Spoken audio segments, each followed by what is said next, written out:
maintenant que mes serveurs ont tous une configuration IP opérationnelle, je vais passer à l'installation des services sur le serveur Active Directory, donc sur le serveur 2016, donc à savoir l'installation des services DHCP, DNS et Active Directory. Pour l'instant, je ne vais pas vraiment parler de post-config, je vais juste m'attarder sur l'installation en elle-même des services uniquement.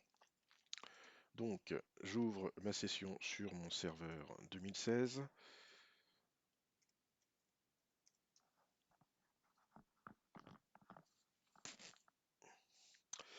Donc voilà, mon serveur 2016, la session est ouverte.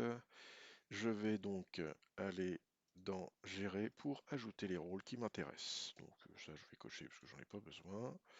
Suivant, donc mon serveur qui a la bonne IP. Je vais donc installer les services DHCP, DNS et ADDS. Suivant, suivant, suivant et suivant et suivant et installer.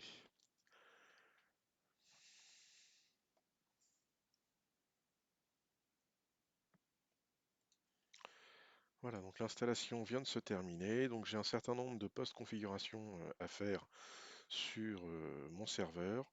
Donc ce que je vais faire, c'est que je vais juste donc promouvoir le serveur en tant que contrôleur de domaine. Donc vraiment le strict minimum. Domaine racine, j'ai dit que ce serait tscr.dom. Suivant.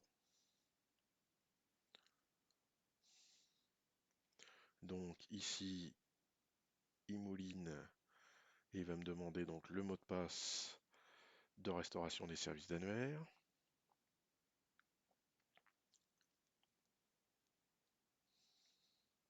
Voilà, donc je reste fidèle à mon mot de passe habituel. Le message n'est pas inquiétant outre mesure. Je fais suivant. Ici, il devrait m'écrire TSSR en majuscule.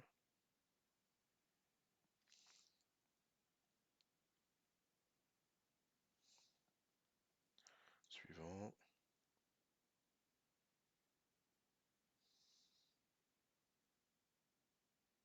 Là, je laisse l'emplacement par défaut pour les différents paramètres. Au niveau du résumé, je fais suivant. Il va m'effectuer quelques tests, me dire qu'il y a des choses qui ne lui conviennent pas tout à fait. Et on va pouvoir procéder donc à l'installation euh, des services de domaine Active Directory, donc la post-configuration de ces services-là.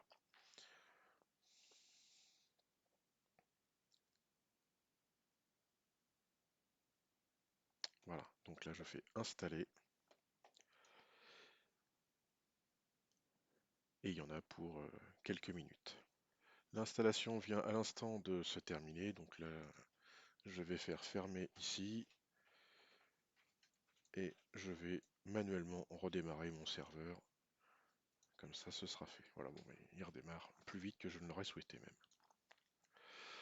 Mon serveur a donc redémarré, donc je vais rouvrir la session pour terminer les quelques petits post-paramétrages.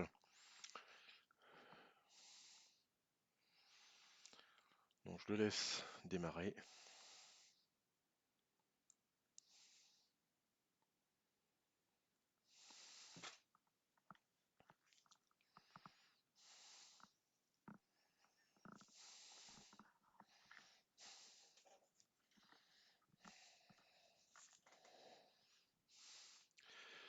Voilà, donc mon serveur a redémarré. Je vais cliquer ici pour terminer la configuration du DHCP. Donc voilà, juste ça. Hop, valider, fermer. Voilà, mon serveur est opérationnel pour terminer la configuration des différents équipements. Donc, je vais arrêter cette vidéo. Dans la vidéo suivante, on va aborder la configuration du DHCP.